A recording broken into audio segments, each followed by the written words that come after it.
कहावत तो आपने सुनी ही होगी, कोयले की दलाली में हाथ काला। ये कहावत ही नहीं, सच्चाई भी है। साल 2012 में कोयले की दलाली में कांग्रेस का हाथ ही काला नहीं हुआ था, बल्कि कांग्रेस की यूपीए सरकार पर कालिख पुत गई थी।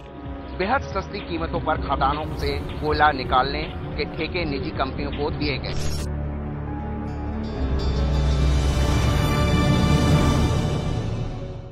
सोचिए जरा, भारतीय अर्थव्यवस्था में महत्वपूर्ण भूमिका निभाने वाला प्राकृतिक संसाधन कोयला ही कांग्रेस सरकार में जब घोटाले का शिकार बन गया, तो कांग्रेस ने कहां कैसे कैसे घोटाले नहीं किए होंगे।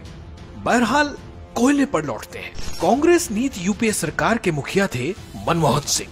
मनमोहन सिंह जब दूसरी बार प्रधानमंत्री बने थे तो उन्होंने जनता से कई वादे किए थे। हालांकि उनके कार्यकाल में उनके वादों की कम और घोटालों की ज्यादा चर्चा हो। छवि वाले प्रधानमंत्री मनमोहन सिंह की दूसरी पारी में एक के बाद एक इतने घोटाले सामने आ चुके हैं कि अब तो समझ भी नहीं आ रहा कि इस देश को सिस्टम चलाता है या फिर घोटाले। साल 2004 से 2009 के बीच हुए घोटाले में करीब 100 कंपनियों को नियमों के विरुद्ध जाकर कोयला खदानों का आवंटन किया गया था। बेहद सस्ती कीमतों पर बगैर नीलामी के खदानों से कोयला निकालने के ठेके निजी कंपनियों को दिए गए थे। इस घोटाले से देश को करीब 1,86,000 करोड़ का नुकसान हुआ था।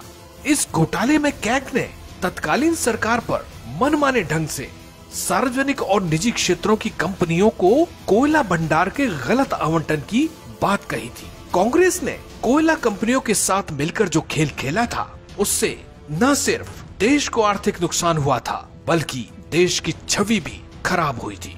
इस घोटाले का सबसे रोचक पहलू ये है कि 2004 से 2009 के दौरान कोयला मंत्रालय शिबू सोरेन और प्रधानमंत्री के पास रहा था। प्रधानमंत्री मनमोहन सिंह, वही प्रधानमंत्री जो रिमोट से चलते थे। ठीक पहचाना आपने, उन्हीं मनमोहन सिंह के कोयला मंत्रालय संभालने के दौरान घोटाला हो गया। 1,86,000 करोड़ का कोयला घोटाला। अंतिम रिपोर्ट में ये रकम 1,86,000 करोड़ तक आकर रुकी थी। भारत की जनता का ये काला सोना यूपीए सरकार के दामन पर सबसे बड़े घोटाले की कालिख बन गया। कांग्रेस मतलब करप्शन के अगले एपिसोड में देखिए। अब समय जो है काफी निकल चुका है। कॉमनवेल्थ गेम्स घोटालों की जांच सीबीआई भी कर रही है। कॉमनवेल्थ गेम्स की जो तैयारियां हैं उसमें बहुत बड़ा घोटाला हुआ है।